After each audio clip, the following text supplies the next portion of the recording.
bem com vocês? Eu espero que vocês estejam estudando para as provas, né? Pensando que a prova de História é na próxima segunda-feira, dia 27, e esses conteúdos que a gente está trabalhando são conteúdos da prova.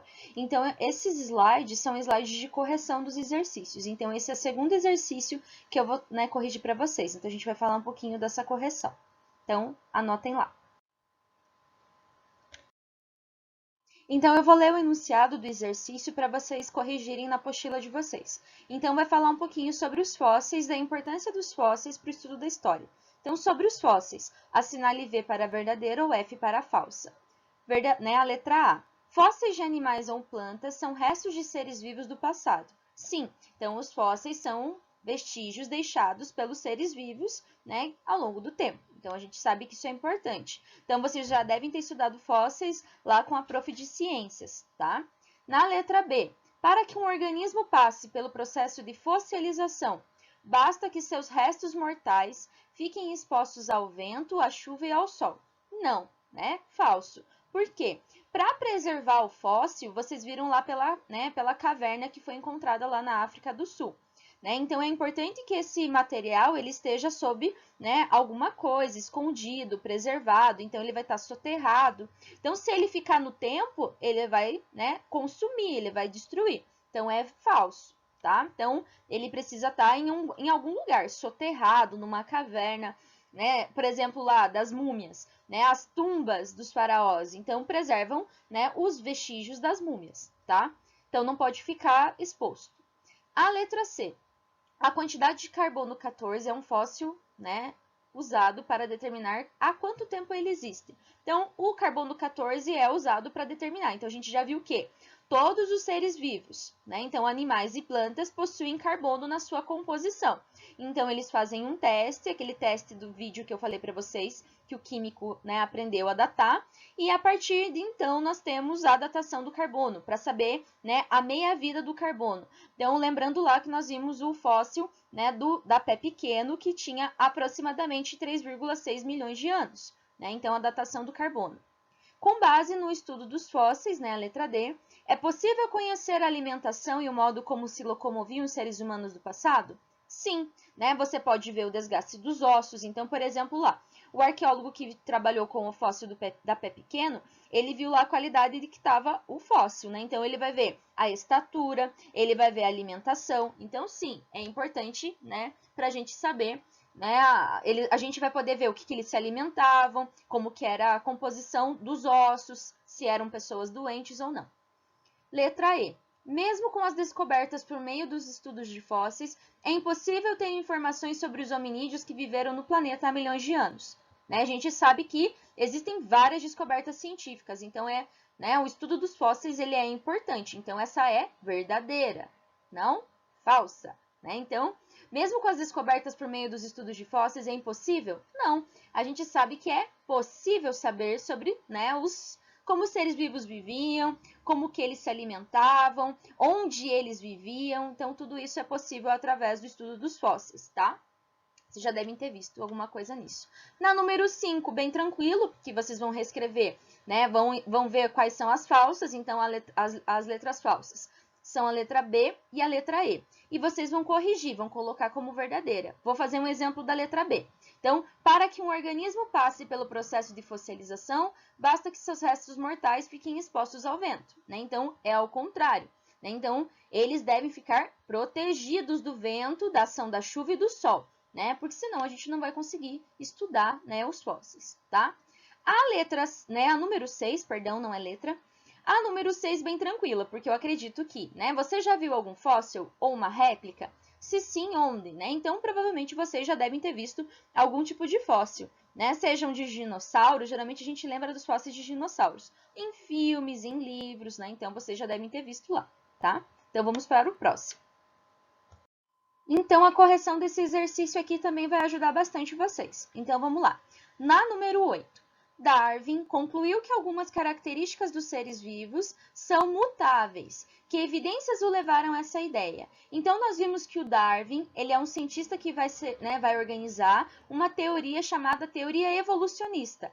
Eu já expliquei para vocês nos outros vídeos que teoria não quer dizer uma coisa mentirosa, não é uma hipótese, mas é um estudo baseado em várias evidências científicas, tá? Então, o Darwin vai estudar isso muito tempo para concluir que os seres vivos sofrem mutações, sofrem mudanças. Então, lembrem-se lá, para os meninos e as meninas que gostam de Pokémon, para quem já viu alguma coisa nesse sentido, sabem que mutação é uma coisa de transformação. Ou para quem gosta dos quadrinhos, né, pensando lá, os X-Men, que são mutações. Então, os seres vivos também sofrem mutações, tá? Quais são essas mutações? Para se adaptar.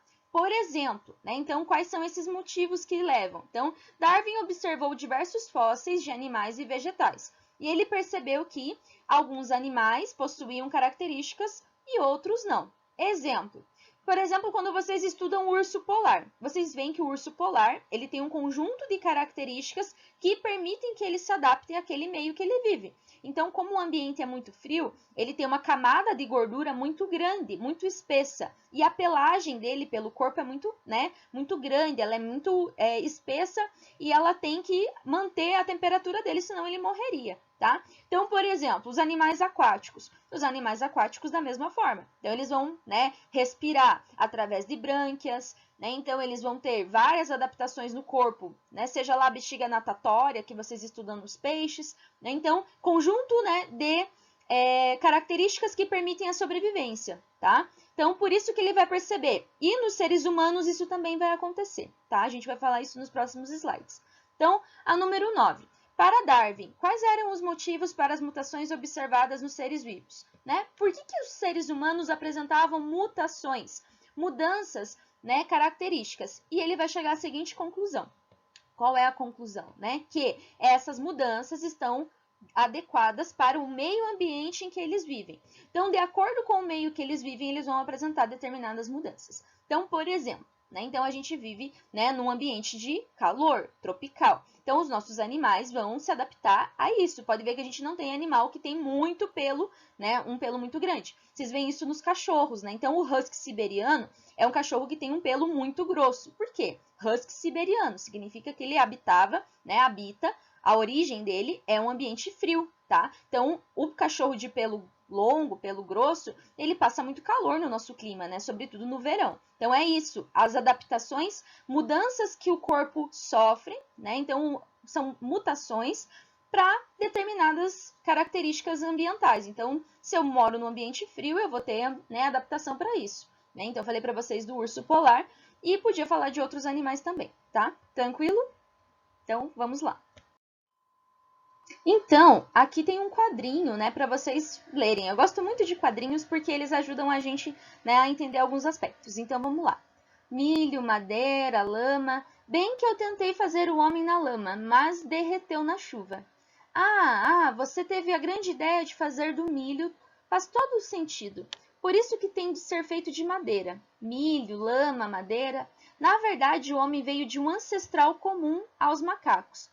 Possuem evidências que comprovam a minha teoria. Então, aqui mostra Deus, e aqui mostra o Darwin, tá? Então, o Darwin é um cientista que estudou várias evidências para provar que os seres humanos evoluíram ao longo do tempo a partir de um ancestral. Então, a gente vai ver no próximo slide, que é a perguntinha. Então, vai falar desse quadrinho lá. Quais são as respostas possíveis? Então, primeiro, o criacionismo como uma ideia contraditória entre os deuses? Não. O criacionismo é uma teoria, Então, existem, ao longo de várias sociedades, os seres humanos, eles sempre tentaram explicar a origem da vida, Então, eles sempre ficaram pensando como que surgiram os seres humanos, como que surgiram os animais, como que surgiu o universo. Então, os indígenas, então os africanos, os povos na Ásia, os povos em vários lugares já pensaram isso e já tentaram construir explicações. Então, isso é as explicações míticas ou criacionistas, tá? Então, não quer dizer que uma é melhor do que a outra. Quer dizer que vários seres humanos construíram várias explicações, tá? Várias explicações religiosas ou míticas, tá? Uma interligação entre as teses evolucionistas e criacionistas? Não. né? Então, criacionismo é uma coisa, evolucionismo é outra, tá? Então, o criacionismo, ele tenta explicar através de explicações religiosas. Então, Deus teria criado o mundo, ou vários deuses, depende da cultura, tá? A gente vai falar num trabalho sobre isso, tá? Então, o evolucionismo não, é uma pesquisa científica. Então, a letra C. A surpresa dos deuses ao se depararem com uma teoria baseada em evidências, tá? Então, o Darwin não está baseado em achismo, não está baseado em religião. O Darwin está baseado em documentos científicos. Então, ele passou muitos anos pesquisando plantas, fósseis, animais, em vários lugares do mundo, para construir uma explicação sobre isso a partir da ciência, tá? Então, letra D, o encerramento de divergências em relação ao surgimento da humanidade. Não, né? Porque a gente tem várias opções, várias formas de explicação, tá? Então, a ciência tem uma forma de explicação e as religiões têm outras formas. Não quer dizer que uma é melhor do que a outra, tá? Tomar cuidado com isso.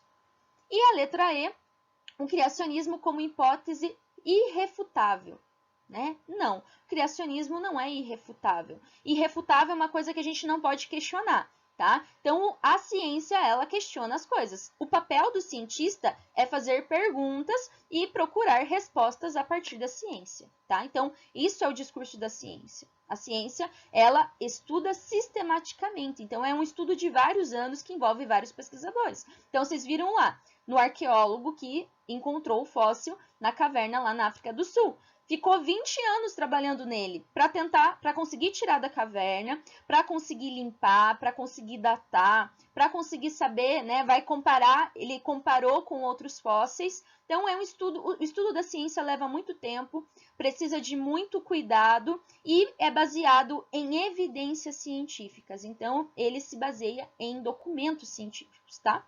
Então, é isso. Um beijinho para vocês e bons estudos, tá? Então, se tiverem de dúvida, vocês deixam para mim lá no mural do curso de vocês. Um beijo!